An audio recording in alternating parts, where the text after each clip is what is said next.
भगवान महावीर स्वामी चिंतन में कोटि वंदन। अहिंसा यात्रा के प्रवर्तक आचार्य महासमुनि के चिंतन में कोटि वंदन। मुनिवृंद, उपस्थित धर्म प्रेमी भाइयों और बहनों, नवपाठ सप्ताह का अंतिम प्रवचन नवपाठ साधना विधियां एवं प्रयोग। जैन प्राकृतिक साहित्य में बहुत ही सुंदर गाथा का उल्लेख मिलता है। प्रेरणा देने वाली गाथा है और बताया गया है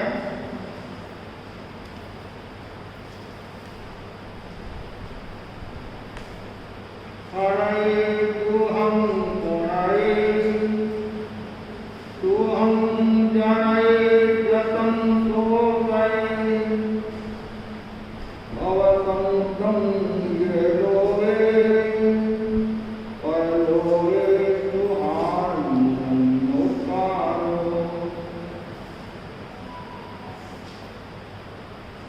प्रत्येक व्यक्ति समस्या से ग्रसित, जहां समस्या है वहां समाधान भी है। समाधान है धर्म की साधना। धर्म साधना का सहज सरल एक उपाय है मंत्र साधना, जप साधना। मंत्र विशिष्ट अक्षरों की संयोजना। मंत्र एक शक्ति है, सिद्धि का सशक्त माध्यम है। मंत्रों में एक मंत्र महामंत्र है नमस्कार महामंत्र। कवि ने बड़े सुंदर कहा है, जैसे दूध का सार मक्खन होता है, कविता का सार भाव होता है, उसी प्रकार धर्म अनुष्ठानों में जो सार है वह है नमस्कार महामंत्र। ये नमस्कार महामंत्र 14 पुरों का सार है। जिन्होंने भी नमस्कार महामंत्र को आचरण में लाया है, आत्मसात किया है, उनका बेड़ा पार हुआ है। नमस्कार महामंत्र पवित्र आत्माओं की वंदना का अमोघ साधन है। जैन शासन का शक्तिशाली अति विशिष्ट मंत्र है। इस मंत्र की साधना लाखों ही लोगों ने, करोड़ों लोगों ने इस मंत्र की साधना की है और इनसे लाभान्वित हुए। ये मंत्र मांगल्य की वृद्धि करने वाला है, मंगल देने वाला है, सुख देने वाला है, कष्टों को दूर करने वाला है, दुख को दूर करने वाला है, संताप ताप उताप को नष्ट करने वाला है, स्वर्ग या सिद्धि की और ले जाने वाला है। ये लोग परलोक में सुख देने वाला है। जो इस मंत्र की सच्चे मन से साधना करता है वह जन्म मरण की परंपरा से मुक्त हो जाता है। जो भी व्यक्ति साधना करे, जब साधना करे मंत्र साधना करे, मंत्र दो प्रकार का होता है, एक भौतिक मंत्र, एक आध्यात्मिक मंत्र। कुछ लोग भौतिक मंत्र की साधना करते हैं और सिद्ध करने की कोशिश करते हैं। भौतिक मंत्र का भी अपना मूल्य हो सकता है, लेकिन उससे ज्यादा मूल्य आध्यात्मिक मंत्र का है। आध्यात्मिक मंत्र सब दृष्टियों से उत्तम है, सर्वोत्तम है और समाधि देने वाला है, समाधान देने वाला है। जब भी हम जाप प्रारंभ करें, मंत्र की साधना प्रारंभ करें, तो कुछ बातों की जानकारी रखनी चाहिए। सबसे पहले आप कोई मंत्र की साधना करें या साधना करने के इच्छुक है तो गुरु से मंत्र लेना चाहिए। गुरु से मंत्र लेकर फिर साधना शुरू करनी चाहिए। और जो विशेष साधना करना चाहता है, जिसकी वो प्रारंभ करता है और जब तक एंड नहीं होए, एकासन, आमिर की साधना, ब्रह्मचर्य की साधना, कौशी आदि कुछ न कुछ त्याग करना चाहिए। साथ साथ में जो भी मंत्र की साधना करते हैं, पहला उच्चारण शुद्ध होना चाहिए। उच्चारण यदि शुद्ध नहीं है, अर्थ का अनर्थ हो जाता है और कभी कभी नुकसान भी हो जाता है। इसलिए सबसे पहले उच्चारण शुद्ध, दूसरा है अर्थ का बोध। उसका अर्थ क्या है, उसका भावार्थ क्या है। तीसरी बात, मंत्र की साधना में श्रद्धा, भक्ति, समर्पण, उस मंत्र के प्रति आस्था, गुरु ने जो मंत्र दिया है उसके प्रति विश्वास, समर्पण। चौथी बात, भाव विशुद्ध होना। जब भी हम मंत्र की साधना करें तो हमारे भाव विशुद्ध होने चाहिए, मन शुद्ध होना चाहिए। पांचवी बात जो बताई गई है मंत्र साधना में, ये विशेष ध्यान रखने की बात है कि जहां कोई भी आप मंत्र साधना करते हैं तो सबसे पहले ये दो बातों के साथ साथ में एकाग्रता, नियमितता होना जरूरी। नियमितता, एकाग्रता यदि नहीं है तो जितना लाभ लेना चाहिए उतना लाभ नहीं मिलेगा। नियमितता भी जरूरी है और साथ साथ में एक स्थान और एक समय। यदि लंबा जाप करना है तो दिन में आप 2 बार, 3 बार, 4 बार भी कर सकते हैं। और यदि सामान्य कुछ दिनों के लिए जाप करते हैं, थोड़ा जाप करना है, तो एक समय का भी अपना मूल्य होता है। और जाप भी पूर्व दिशा में जाप करना, अदो ये उत्तर दिशा में जाप करना, पूर्व और उत्तर दिशा का विशेष ध्यान रखना और साथ साथ में पूर्व रात्रि और अपर रात्रि, अर्थात सुबह उठने के बाद और रात को सोने से पहले या सूर्यास्त के बाद, उस समय भी आप जाप कर सकते हैं। या तीनों संध्या जो बोली जाती है, सुबह, दोपहर, शाम, उसमें भी आप जाप की साधना कर सकते हैं। और साथ साथ में ये ध्यान रखना है, द्रव्य की शुद्धि, क्षेत्र की शुद्धि, काल की शुद्धि, यह सब शुद्धि जरूरी है। द्रव्य की शुद्धि में क्या आता है, ये भी ध्यान रखना है आपको। द्रव्य की शुद्धि में हमारे भाव विशुद्ध होने चाहिए। द्रव्य में हमारे भाव विशुद्ध होने चाहिए और भाव विशुद्ध पूरक मंत्र की साधना। क्षेत्र में स्थान भी शुद्ध होना चाहिए। कौन सा स्थान होना चाहिए, जहाँ कोलाहल न हो, जहाँ मच्छरों का उपसर्ग न हो, मक्खियों का उपद्रव न हो। और मैं तो इतना कहना चाहता हूँ, जहाँ जाप करते हैं वहाँ भोजन भी नहीं होना, मोबाइल भी नहीं होना और टीवी भी नहीं होना। अश्लील चित्र की भी होना, क्षेत्र का भी अपना प्रभाव होता है। एक माला सभा भवन में आकर माला फेरते हैं, मंदिर में जाकर माला फेरते हैं, शमशान में जाकर माला फेरते हैं, घर में माला फेरते हैं, अंतर। इसलिए स्थान भी पवित्र होना चाहिए, शुद्ध स्थान होना चाहिए। उसके बाद में समय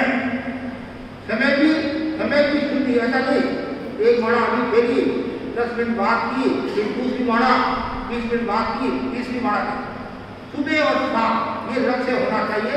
ऐसे आप दोपहर में भी माला फेर सकते हैं, कभी भी माला फेर सकते हैं, उसकी कोई मनाही नहीं है, लेकिन निर्दिष्ट काल समय का भी ध्यान रखना चाहिए। उसके बाद में आसन शुद्धि, आसन भी तरह तरह के होते हैं। सामान्यतः आप इस आसन का भी प्रयोग करते हुए इसको भी आसन बोलते हैं, ये जो बैठने वाला इसको भी आसन बोलते हैं। और एक आसन पद्मासन, सुखासन, वज्रासन, जितने जीव है उतने आसन है। 84 लाख जीव योनि है तो 84 लाख आसन है। फिर बाद में आचार्य ने 84 और अभी कुछ आसनों का प्रयोग कराया जाता है। तो सामान्यतः सुखासन, पद्मासन, वज्रासन, तो आसन की शुद्ध मतलब क्यों, यदि आप साधना में बैठते हैं 2 मिनट वज्रासन, 3 मिनट पद्मासन, 4 मिनट अर्ध पद्मासन और फिर सुखासन, तो फिर आपका मन तो पैरों में है, तो साधना का। और कभी आपको आसन चयन करना पड़े तो धीरे से चयन करना चाहिए। आसपास कोई कर रहा है उसको भी तकलीफ नहीं होनी चाहिए। ऐसे जोर से पैर नहीं पटकना, आवाज करते हुए पैर नहीं पटकना, तो ये ध्यान। आसन शुद्धि, उसके बाद में विनय शुद्धि, मंत्र के प्रति विनय का भाव, उसमें जो पहले जैसे मैंने आपको बताया उसमें उच्चारण शुद्ध और विनय का भाव हमारा समर्पण का भाव होगा। उच्चारण शुद्ध और उस मंत्र के प्रति समर्पण का भाव, विनय का भाव है। उसके बाद में मन की भी शुद्धि। उदाहरण के लिए सास से झगड़ा करके बैठ गए, बाप से झगड़ा करके बैठ गए, बेटे से झगड़ा करके बैठ गए, आपका मन तो दूषित है, मन में वासना है, कामना है, पाप है, दुर्भावना है, दुर्ध्यान है, तो फिर आप जितना फल देना चाहिए उतना फल नहीं देता है। इसलिए मन में जो दूषित विचार है उनको बाहर निकालते हैं। कभी कभी हम क्या करें, घर का कचरा घर छोड़कर आए, सभा भवन में लेकर के आए, जब भी आप सभा भवन में प्रवेश करते हैं माथा में जो कचरा है, दूषित विचार है, बाहर निकाल दे और यहाँ केवल शुद्ध विचारों को ग्रहण करें। उसके बाद में वचन की भी शुद्धि, लयबद्ध पूर्वक उच्चारण होना चाहिए, उच्चारण शुद्ध होना चाहिए और इतना तेज भी उच्चारण नहीं होना चाहिए तो पड़ोसी को भी हो जाए, पड़ोसी की समस्या हो जाए, घर का वातावरण दूषित हो जाए। आराम के साथ नमो अरहंतान, नमो सिद्धान, एकदम आराम के साथ धीरे धीरे धीरे, तो उच्चारण उसमें बताया लय पूर्वक उच्चारण होना। और काया का मतलब क्या है, काया की शुद्धि जरूरी है। जब आप माला फेरने के लिए बैठते हैं तो सबसे पहले निवृत्त हो जाना चाहिए, मतलब बाथरूम आदि का से निवृत्त होकर, नहीं तो आप माला में बैठे आपका आधा मन तो पेट में है और कहीं मन है तो फिर आपका मन नहीं लगेगा। तो ये सब बातें बताई है, इन सब की शुद्धि हो जाने के बाद फिर साधना में बैठना। फिर देखो चमत्कार होता नहीं होता है, फिर देखो आपकी भावना शुद्ध करना सफल होती नहीं होती है, मनोरथ सफल होते हैं। उसके बाद में बताया गया है साधना का फल कब मिलता है। यदि आपके भीतर में राग देश की तरंग है, तो ऋषि फरमाते हैं जब तक राग देश की तरंग है, मन अशांत है, चंचल है, न तो जब का लाभ मिलेगा न तब का लाभ मिलेगा। जितना लाभ मिलना चाहिए उतना लाभ नहीं मिलेगा। क्यों? राग जैसे रहित होंगे तो पूर्ण लाभ मिल जाएगा, नहीं तो जितना लाभ मिलना चाहिए उतना लाभ नहीं मिलता है। इसलिए क्या बताया गया है। और साधना कौन कर सकता है, जबकि साधना कौन कर सकता है, जिसके कषाय पतले हैं, पतले का मतलब है जिनके कषाय उपशम है, शांत है, वासना शांत है, कामना शांत है, विकास शांत है, मन प्रसन्न है, चित्त शुद्ध है, वह साधना कर सकता है, मन से साधना कर सकता है। उसके बाद में जब कब करे, देखो लोका मंत्र का कितना स्थान पर उल्लेख तो है, हर प्रवृत्ति में लोका मंत्र बताया। कैसे? जैसे आप उठते हो, शैया को त्यागो, नौका मंत्र लो,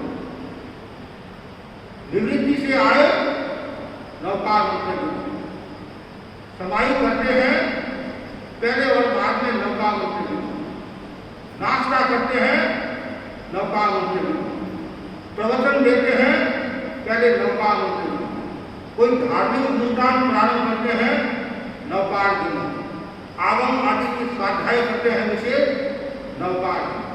और आप लोग भी कहीं यात्रा पर जा रहे हैं, नौकार गिनते हैं, स्वागत में भी नौकार, विदाई में भी नौकार, मकान प्रवेश में भी नौकार, जगह जगह नौकार मंत्र का उल्लेख होता है। बच्चा परीक्षा देने के लिए जा रहा है, नौकार मंत्र गिनकर जाता है। आप कोर्ट कचहरी में जाते हैं, नौकार मंत्र गिनकर जाते हैं। आप दुकान खोलते हैं, नौकार मंत्र गिनकर खोलते हैं। मतलब हर प्रवृत्ति में नौकार का महत्व बताया गया है। जब कब करे, कभी भी नौकार मंत्र का उच्चारण कर सकते हैं, लेकिन इतना सा ध्यान रखना, जहाँ गंदगी है वहाँ बचना चाहिए। उसके बाद में है नौकार के बारे में बताया गया है। अब नौकार जो हमारे 5 पद, सबसे पहला पद कौन सा है? नमो अरहं। इसका जाप करने से क्या लाभ होता है? पहला लाभ यह है, जागरूकता का विकास होता है। प्रथम पद का जाप करने से जागरूकता का विकास होता है, ज्ञान वृद्धि होती है, मानसिक शांति मिलती है,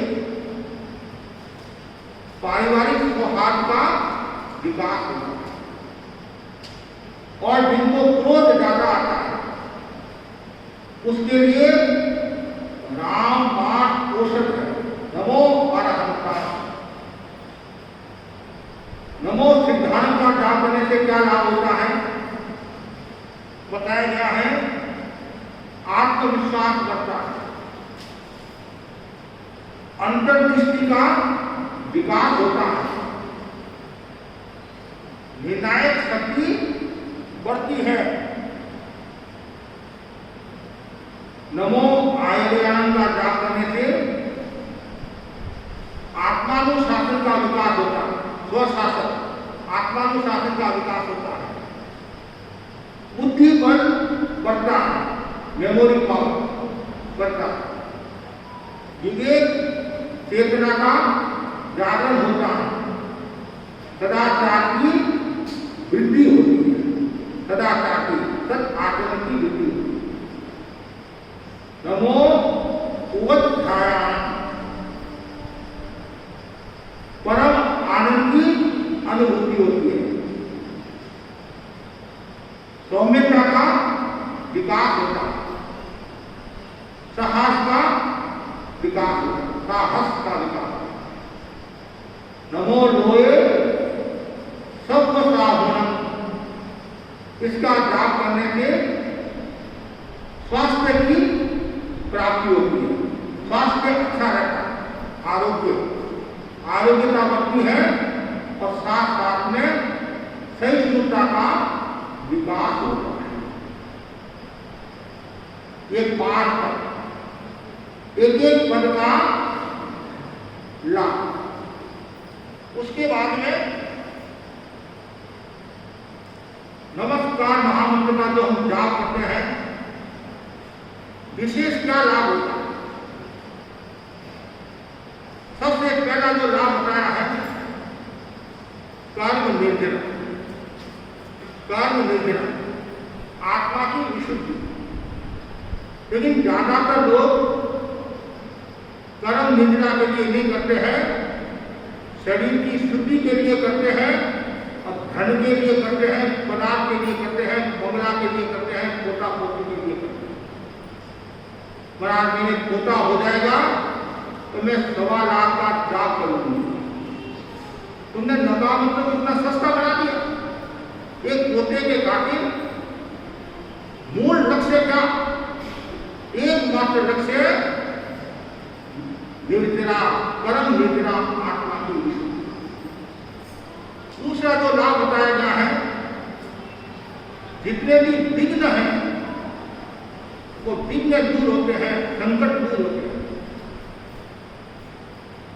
पेरापुर धर्म सिंह की वरिष्ठ साध्वी मोहनाजी राज, जो उड़ीसा में भी पधारी हुई है, साध्वी गोराजी और साध्वी मोहनाजी भुआ भतीजा, आसाम की यात्रा पर थी, जंगल से बिहार कर रही थी।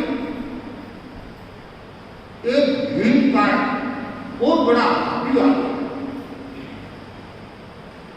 और हाथी ने रास्ते को रोक दिया। हाथी भी साथी जी को देख रहा है और साथी भी हाथी को देख रही है। साथी जी डरी हुई और साथी जी ने मन मन में नौका मंत्र का जाप शुरू किया। परिणाम भी आया। नौका मंत्र की ध्वनि थोड़ा तेज भी किया। नौका मंत्र की ध्वनि और प्रकंपन हाथी के पास पहुंचे और हाथी वहां से रवाना हो गया। रास्ता बदल दिया। ये गति। अब आप देख लो, कल मैंने कितनी घटनाएं बताई, ऐसी एक भी अनेक घटनाएं। इसलिए नौका मंत्र का जाप करने से विघ्न दूर होते हैं। चाहे तन के विघ्न है, मन के है, भाव के है, व्यवहार के है, सामाजिक विघ्न है, पारिवारिक विघ्न है, व्यापार के विघ्न है, ये सब दूर होते हैं। उसके बाद में नौका मंत्र का जाप करने से एक महत्वपूर्ण लाभ होता है, मेमोरी बढ़ती है, स्मरण शक्ति का विकास होता है। जिनकी मेमोरी कमजोर है, यदि वो नमो ध्यान का जाप करता है तो उसकी मेमोरी बढ़ती है, ज्ञान वृद्धि बढ़ती है। ऐसा मैंने अनुभव किया है। और कर्मजा शक्ति भी बढ़ती है, क्यों? काम करने की शक्ति बढ़ती है। और उसके बाद में बताया गया है, वो महत्वपूर्ण लाभ बताया है, आपकी आवश्यकताएं नहीं के बराबर है। भौतिक आकांक्षाएं धीरे धीरे समाप्त होने लग जाएगी। कामनाएं, वासनाएं सब समाप्त होने लग जाएगी। उसके बाद में ऊर्जा का संग्रह होगा, ऊर्जा का विकास होगा, आदमी ऊर्जावान होगा, तेजस्वी होगा, यशस्वी होगा, मनस्वी होगा, शक्तिशाली होगा। और उसका संकल्प बल, मनोबल, दृष्टि बल मजबूत होगा और संकल्प विकल्प नहीं उठेंगे। महानिषिद्ध सूत्र में बड़े सुंदर का है, नौका मंत्र का भावपूर्वक उच्चारण करने से, जाप करने से जंगली प्राणी, सांप, अग्नि, राक्षस, चोर आदि का भय दूर हो जाता है। ये महाऋषि सूत्र में बताया है। और अव्यवहार हो जाता है। जिसके पास में महामंत्र की शक्ति है उसको कोई खतरा नहीं। बड़े बड़े महारथी भी भाग जाते हैं। कितना ही कष्ट आए वो कष्ट दूर हो जाता है। और नौका मंत्र का जाप कब करें, कैसे करें, क्यों करें, इसकी विद्या मैंने आपको बताई। अब कुछ प्रयोग भी जरूरी है। विद्या को बता दी, प्रयोग करेंगे तब टेक्निकल और वर्गोत्तरी सिद्धांत और प्रयोग दोनों जरूरी है। सबसे पहले मैं आपको 5 पद का कुछ समय के लिए जाप करा। आचार्य महासंबंधी 5 पद पर खूब ध्यान करा। आचार्य ने विशेष बल दिया है। सबसे पहला नमो अरहं, इसका ध्यान करना। ये हमारे शरीर में अनेक मर्म स्थान है आयुर्वेद के सिद्धांत के अनुसार और जैन दर्शन प्रेक्षा ध्यान के अनुसार आचार्य महाप्रभु जी ने खोज की 13 केंद्र है हमारे शरीर में। कितने केंद्र है? 13 में एक केंद्र है ज्ञान केंद्र, चोटी का स्थान। और यहाँ पर भी अलग अलग ध्यान भी कराए जाते हैं। यहाँ पीले रंग का ध्यान कराने से निर्मोली पड़ती है। और अभी मैं जो नौकामंत्र का जो जाप करा रहा हूँ उनमें मेरा है नमो अरहंतानम और श्वेत रंग का ध्यान करना है। किसका ध्यान करना है? श्वेत। यहाँ बाल सूर्य, जो सूर्य उदय हो रहा है वो उसको बोलते हैं बाल सूर्य, लाल रंग के ध्यान। यहाँ पीला रंग, यहाँ हरा रंग और नाभि के नीचे जो पेटू का स्थान है, स्वास्थ्य केंद्र है, वहाँ पर नीले रंग का ध्यान, आकाश जैसे नीला होता है काला नीले रंग का ध्यान। तो अब हम हर पंच के बाद में एक बार महाप्राण ध्वनि का भी प्रयोग करना। अलग अलग विधियां हैं, आपको सावधान आंखें कोमलता के साथ बंद।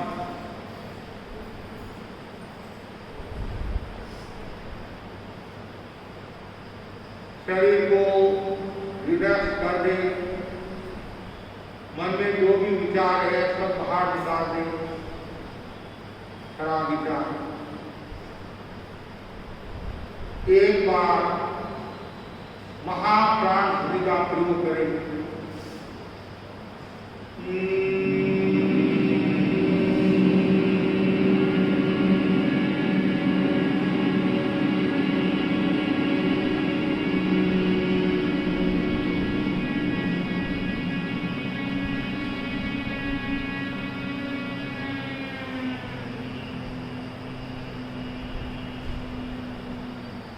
सांस भरते हुए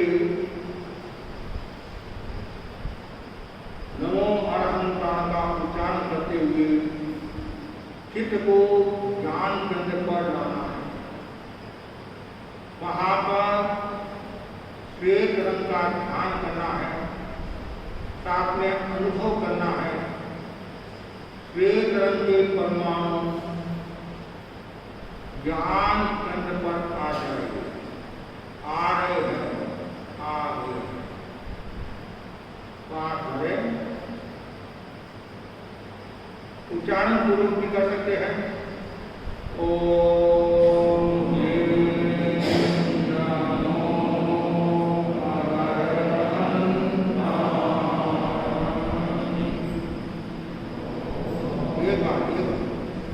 चित्त को ज्ञान केंद्र पर ले आइए। वहां पर पूर्णिमा की चांदनी जैसा श्वेत रंग का अनुभव करें।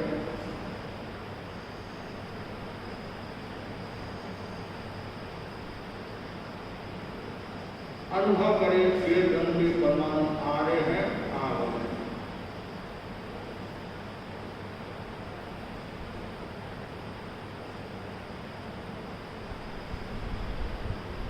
सांस भरते हुए नमो अरहंतानम बोलना, बाकी छोड़ते समय भी नमो अरहंतानम बोलना। ओम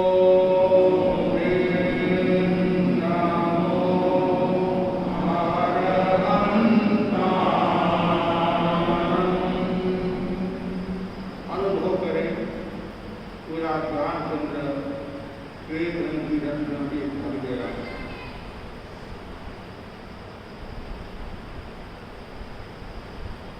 चित्त को दर्शन केंद्र पर ले आइए, विभूति का स्थान। सांस भरें। ओम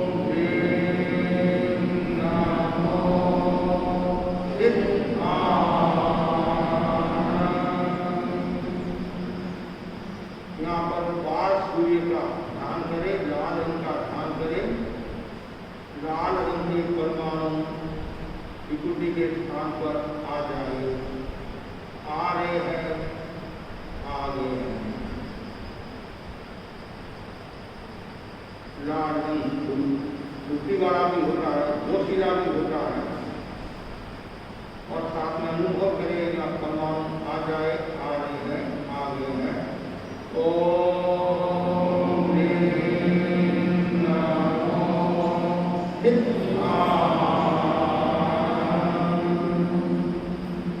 अनुभव करें लाल रंग के परमाणु प्रसन्न करने पर आ गए।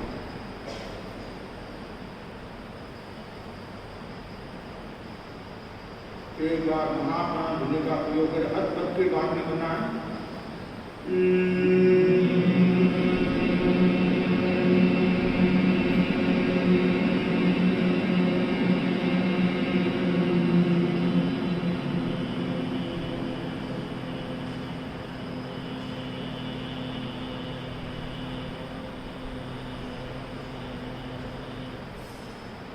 श्वास भरते हुए विशुद्धि करने पर पीले रंग का ध्यान करते हुए ओम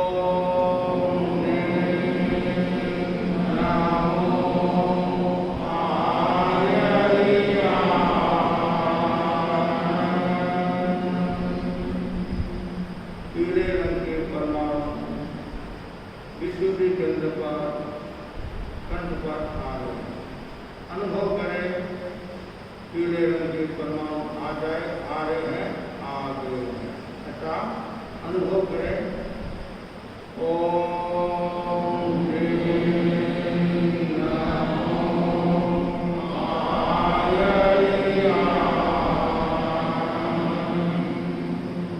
पीले रंग की कल्पना करें, आ जाए, आ गए हैं, आ गए हैं, अनुभव करें पीले रंग के परमाणु आ गए हैं, ऐसा अनुभव करें। एक बार महाप्राण ध्वनि का प्रयोग।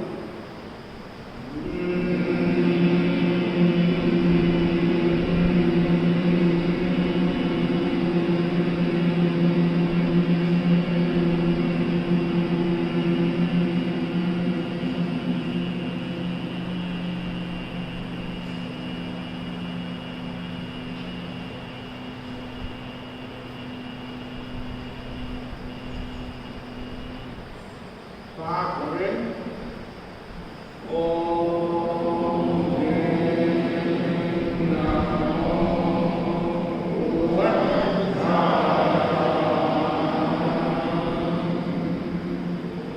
हरे रंग का ध्यान करें, आनंद करने पर अनुभव करें हरे रंग के परमाणु आनंद करने पर आ जाए, आ जाए, आ जाए, आ जाए, आ जाए, आ रही है, आ रही है, आ रही है, आ गए हैं, ऐसा अनुभव करें। ओम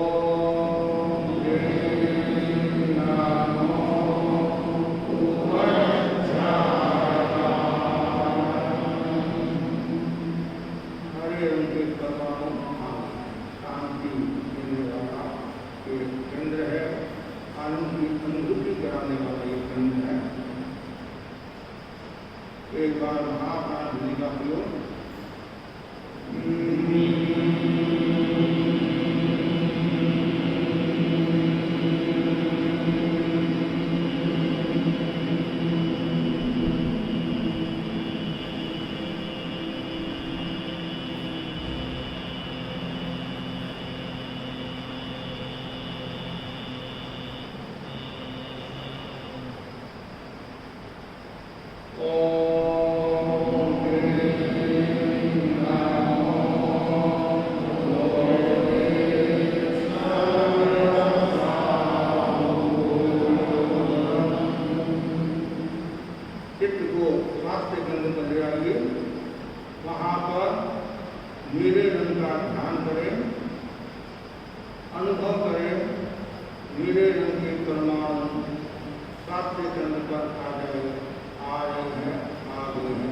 एक बार महाप्राण ध्वनि का प्रयोग करें।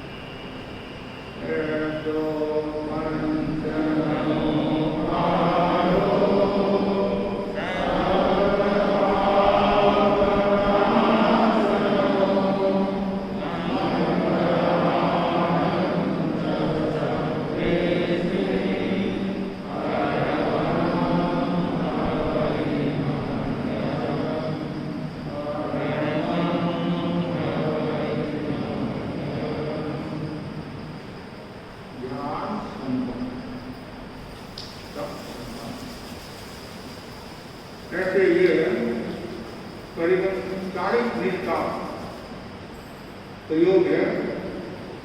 पहले 5 बार या 9 बार महाप्राण ध्वनि का प्रयोग करने के बाद कायोत्सर्ग के बाद फिर एक पद्य पर एक चंद्र पर 5-5 मिनट का ध्यान करना है और बार बार अनुचिंतन करना है। उद्गत आ जाए, आ रहे हैं, ऐसे ही जैसे ग्रह शांति है। आजकल ये भी एक समस्या, आप ज्योतिषी के पास जाते हैं, ब्राह्मण के पास जाते हैं, यज्ञ भी दिलवाते हैं और कुछ भी कराते हैं, लेकिन हमारे जैन आचार्य ने बड़े सुंदर कहा है ग्रह शांति के लिए चंद्र और शुक्र की ग्रह शांति के लिए ओम ह्रीं नमो अरहंताय, ओम ह्रीं नमो अरहंताय। सूर्य और मंगल की शांति के लिए ओम ह्रीं नमो सिद्धाय। गुरु की शांति के लिए ओम ह्रीं नमो आयर्याय। बुद्ध की शांति के लिए ओम ह्रीं नमो उवत्थाय। शनि, राहु, केतु की शांति के लिए ओम ह्रीं नमो लोए सर्वसाहूनम।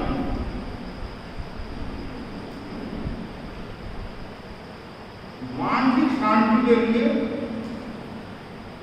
एक बार लेना छोड़ना, उसमें 30 बार सर्वसाहूनम बोलना।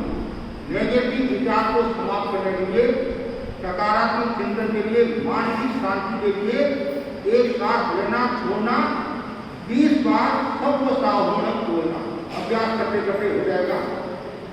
और एक सुरक्षा कवच भी आता है, आपके ध्यान में होगा। सुरक्षा कवच परमेश्वरी नमस्कार, कभी आपने सुना होगा। उसके 9 पद है, तो 8 पद होंगे, 8 पद है और अमृत कलश में भी है, तो वो भी आपको ध्यान में रखना चाहिए। वो महत्वपूर्ण है। ये आत्म रक्षा कवच क्या है? हाँ, आप कोई भी कहीं भी बाहर जाए या कोई विशेष साधना करे तो पहले वो अपना कवच कर लेना चाहिए। जैसे ओम नमो अरहंताय शिखाया, संस्कृत का शब्द है शिखाया। उसके लिए क्या करना? ये मन में बोलते हुए, ये पाठ क्या है? मन में बोलना। क्या? ओम नमो अरहंताय शिखाया। ये मन में बोलते हुए पूरे शरीर के ऊपर दाहिना हाथ फेरे, पूरे शरीर के ऊपर दाहिना हाथ फेरना है एवं भावना करें कि अरिहंत प्रभु मेरे सिर की रक्षा करे। अरिहंत प्रभु मेरे सिर की रक्षा करे। नमो ओम नमो सिद्धाणं मुखावरणे।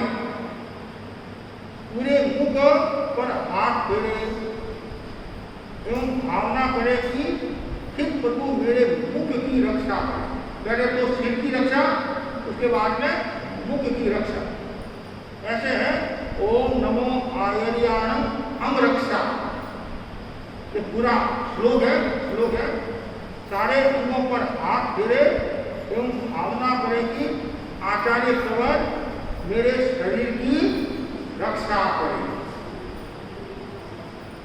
ओम नमो उवध्यायाणम आयु, अर्थात हाथ में संवर रूपी तलवार की कल्पना करे एवं भावना करे कि उपाध्याय प्रवर आते हुए कर्म बाधाओं की रक्षा करे, कर्म बाधाओं की रक्षा करे, कर्म बाधाओं से रक्षा करे। ओम नमो लोए सर्वसाहुनम मोली, अपने बाएं हाथ में निर्जरा रूपी धनुष की कल्पना करे। जैसे संवर रूपी तलवार, ऐसे निर्जरा रूपी धनुष की कल्पना करे एवं भावना करे कि साधु साधु वृंद भविष्य में उदय में आने वाले कर्म एवं विघ्न बाधाओं से रक्षा करे। तो भविष्य में मेरे जो कर्म उदय में आने वाले हैं, विघ्न बाधाएं, उसको दूर करे। ऐसो पंच नमस्कार पाद तले वज्रशिला, स्वयं को वज्रशिला पर बैठे हुए अनुभव करे। वज्रशिला की शिला, तो वज्रशिला पर बैठे हुए अनुभव करे एवं भावना करे कि वज्रशिला नीचे से आने वाली विघ्न बाधाओं से रक्षा करे। सब भाव पराक्रम वज्रमय प्रकार चतुर्दिक्षु, अपने चारों तरफ अंगुली से घेरा बनाए ये कल्पना करे कि मेरे चारों ओर वज्रमय परकोटा है। भावना करे कि परकोटा चारों तरफ से आने वाली बाधाओं से रक्षा करे। मंगलांच सर्वेशी रवादी रंगार खाटिका, उसी प्रकार परकोटे के चारों तरफ अंगुली से घेरा बनाए ये कल्पना करे कि परकोटे के परे अग्नि की खाई है। किसकी खाई है? अग्नि की खाई है। भावना करे कि खाई परकोटे के पास आने वाली विघ्न बाधाओं से रक्षा। परमं अवै मंगलम, प्राकारो परिभद्र में धनकारिकम, कल्पना करे कि परकोटे के ऊपर वज्र का ढक्कन है। भावना करे कि ये ढक्कन ऊपर से आने वाली विघ्न बाधाओं से रक्षा करे।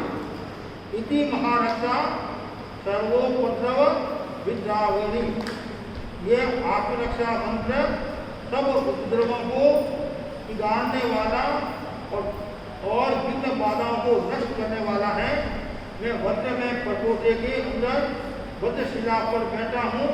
इस रक्षा मंत्र को जपने से शेर, बिच्छू, देव, देवी आदि कोई भी विघ्न नहीं कर सकते हैं। तो ये है, इसको बोलते हैं आत्मरक्षा कवच। इसकी भी आपको साधना करनी चाहिए और इसकी सिद्धि के लिए क्या करना? आत्मरक्षा कवच को सिद्ध करने के लिए 125 माला देनी। कितनी माला देनी है? 125 माला है।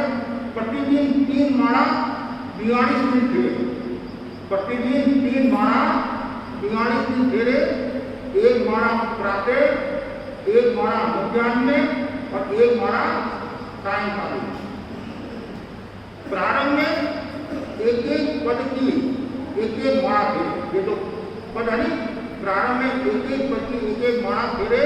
जैसे नमो अरहंताणम की 1 माला भावना के साथ फेरे, ऐसे 10 पद की 10 माला फेरे। इस प्रकार तीनों काल करेंगे तो 9 काल मंत्र की 3 माला होगी। इस प्रकार 42 दिन में 3 माला रोजाना फेरना, अर्थात 126 माला। ये फिर बाद में आप नोट कर सकते हैं। तो कहने का मतलब है बहुत महत्वपूर्ण है। यदि आप ये करोगे और आपके पास समय नहीं है, एक बार ये 2-4 दिनों के लिए प्रयोग करके देखें चातुर्मास के समय, तो आपके भीतर में एक बदलाव आएगा और शक्ति का प्रादुर्भाव होगा, भक्ति भक्ति का प्रादुर्भाव होगा। तो मैं आपको कहना चाहता हूँ कि आप ओंकार मंत्र की जो विद्या है, साधना विद्या है, वो जाने, उसका प्रयोग करें। दूसरे प्रयोग करने की बजाय आज पंच परमेश्वरी का प्रयोग करें, ताकि आपका ये भव्य सुधरेगा, अगला भव्य सुधरेगा, आनंद में आपका जीवन रहेगा। इसलिए मैं इतना ही कहना चाहता हूँ, सभी भाई बहन नौका मंत्र की साधना करें, नौका मंत्र का जाप करें और केवल कर्म काटने की दृष्टि से ये लक्ष्य रखे। और जो कर्म काटने की दृष्टि से ये जाप करता है तो उसका बेड़ा पार होता है। और एक और जाप आपको बता सकता हूँ, मैं बताता हूँ। ओम ह्रीं क्लीं अरहं असिया उषा नमः। ओम ह्रीं क्लीं अरहं असिया उषा नमः। ये जो जाप है प्रतिदिन 1000 बार बोलना। कितनी बार बोलना? 1000 बार बोलना। लेकिन 8 बार बोल लीजिए ना, 1000 बार बोलना। और 42 दिन तक, कितने दिन? 42 दिन तक समझ लो आप करीबन है 42 दिन तक ये जाप करो। इससे कार्य सिद्ध होंगे और आत्मा को शांति मिलेगी। हमारे एक मात्र है, हमारे सकल मनोरथ सिद्ध हो। कौन से? संसार के नहीं, कर्म से। तो ये आप प्रयोग करोगे तो बहुत बड़ा लाभ होगा। और जो ये ह्रीं श्रीं ये नहीं, ये बीजाक्षर है, बीज मंत्र है। तो बीज मंत्र का भी बहुत बड़ा मूल्य होता है। जैसे श्री, श्री लक्ष्मी से संबंध रखने वाला है। री है वो लज्जा से संबंध रखने वाला है। कोई अलग अलग ऐसे बीज मंत्र के अर्थ है, तो उसका भी आपको ध्यान रखना चाहिए। जैसे नमः बोलते नहीं, ये शोध बीज, शोधन करने वाला है। और अरहं ये ज्ञान को देने वाला है। क्लीं ये काम बीज है, इच्छा तो कार्य शक्ति से संबंध रखने वाला है। क्षय बट ये अष्ट बीज है। तो अलग अलग ऐसा का बताया गया है कि सामान्य हमारे ह्रीं श्रीं क्लीं द्रूं ये शब्द काम में ज़्यादा आते हैं। तो इसका भी अर्थ भी ध्यान में रहना चाहिए। ये बीजाक्षर है और नौका मंत्र की शक्ति अपार है, इसका कोई भी मुकाबला नहीं कर सकता है। तो मैंने 7 दिन तक नौका मंत्र के बारे में बताने की कोशिश की है। कोई बोलने करने में त्रुटि होगी हो इस 7 दिन की प्रवचन में, तो तक दया सुधारी दया दया सुधारी आत्मता दी होती है। दया सुधा सुधारी मंगला मारा हिता मंगला सुधा बहु गुण के गुण को मंगला सरदारी लोकमार अहंकार अपना सिद्धांत अपना प्रवचन पेड़ गुण को बोलना। सरदारी शरण पहुंचामी अनंत के शरण पहुंचामी सिद्धि शरण पहुंचामी साउ शरण पहुंचामी के धम्मं शरण पहुंचा।